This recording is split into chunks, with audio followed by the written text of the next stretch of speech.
Hello, this is OverlordBou back with another first look video, and today we're going to be taking a look at the Taihang that was introduced into testing in 13.11. So all the stats that we're looking over today is going to be theoretical. All these stats are up to be changed, so let's hop into it. So first, I'll let SAT Score do a little history thing about the ship.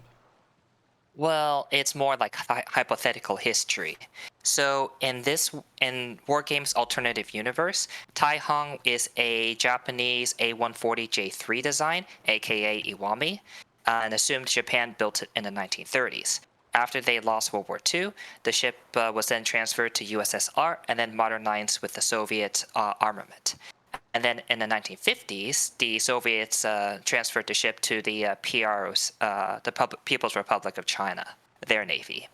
And so is the interesting combination of Taihang. Yep, so this ship, as you can tell, is a Iwami hull, and the guns and armament on this ship are Russian, except for the torpedoes, which are deep water torps. So let's hop into it. So as you can see, the hull, Iwami hull, 32 millimeter bow, 32 millimeter deck and aft, with a 356 millimeter citadel protection. It does have a very similar, well, it does have the exact same hull of the Iwami, as you can take a look here. Definitely above water. Oh, sorry, it's slightly above water.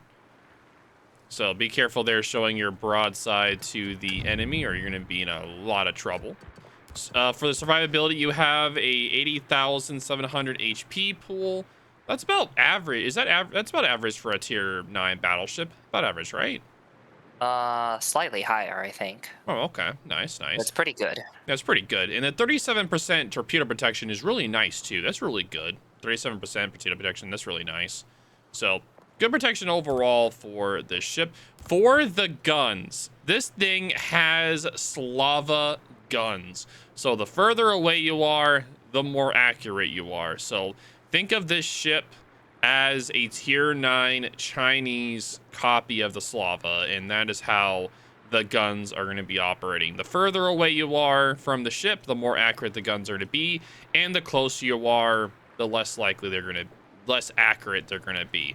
So, It's basically how the accuracy scales. At closer ranges, your accuracy is relatively bad. But as you get further out, your accuracy penalty decreases to the point where you're far superior to other ships, other battleships at least. yep, exactly.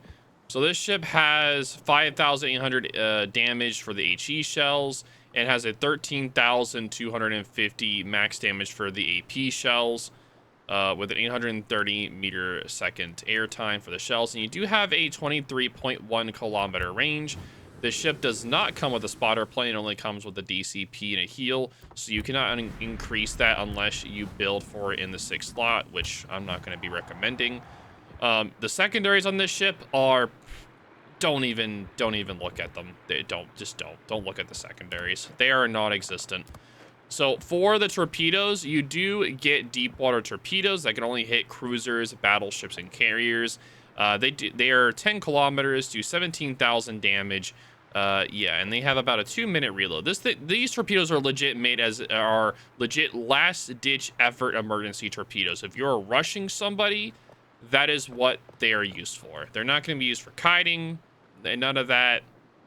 They're the last-ditch effort torpedoes. Unless you have someone running at you from behind as you're kiting away, then sure. But other than that, no, you're not going to be wanting to be a torpedo boat at all. For the airstrikes, you get the regular 10-kilometer range for tier 9 for the ASW. Really nice in that regard. So nice of them to have ASW and not actual depth charges. For the anti-air, since this is Soviet anti-air, it is better than the regular Japanese or the Chinese anti-air. So it's still bad. You still get 6 flak, 361 average continuous damage, 403 at the short range, 238 at the medium, and 137 at the long range. And the max range of anti-air is 5.8. The anti-air will do okay, good against tier 8 carriers, but against tier 10s and supers, yeah, just kiss your health goodbye. That's the best way to put it.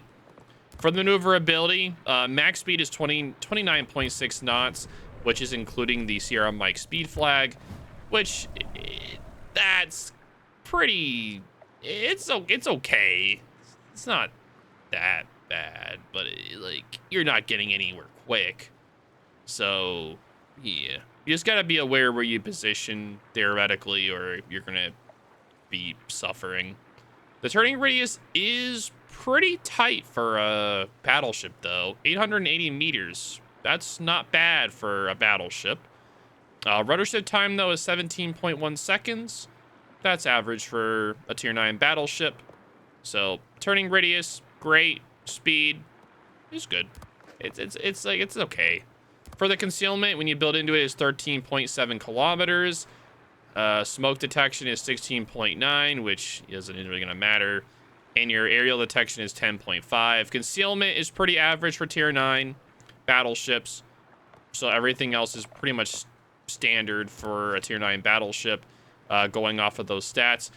So this ship is pretty much just going to be like a mini Slava for tier 9 is the best way we can theorize what this ship is going to be. So, of course, we're going to be building it that way, with the preventative maintenance, turret diverse, adrenaline rush, the improved heal. You could try to build into heavy AP, but with the Chinese DCP of the 16.5 action time and 80-second cooldown and the heal, it's probably going to be extremely painful. But again, whenever I do have the actual review of this ship out, whenever it does come out, I'll pop a review and have the build out then. But so far right now, this thing's looking like a mini Slava, but the Chinese version is the kind of like the best way to theoretically think of the ship at this point. Now, again, these stats are all theoretical. They're all up to be changed. We don't know what the ship is going to be out at the end. So at this point, it's a Slava. At the end of the day, it could be completely different. So we'll see. This is just what we're going off of at this point. Any final thoughts on the ship there, SAT? Nope. But this ship certainly has a very interesting history, at least what Wargaming gave it. Yeah, it does have a very interesting. First, it was made in Japan. Then, after the war, it was then for theoretical. Of course, it went to the Soviet Union as war repercussions, and then the Soviets added their armaments onto it, as you can tell, and then they gave it to the People's Republic of China, and that's the theoretical history of this ship. So, if you guys have any questions or concerns, definitely let us know in the comments down below. And thank you all for watching.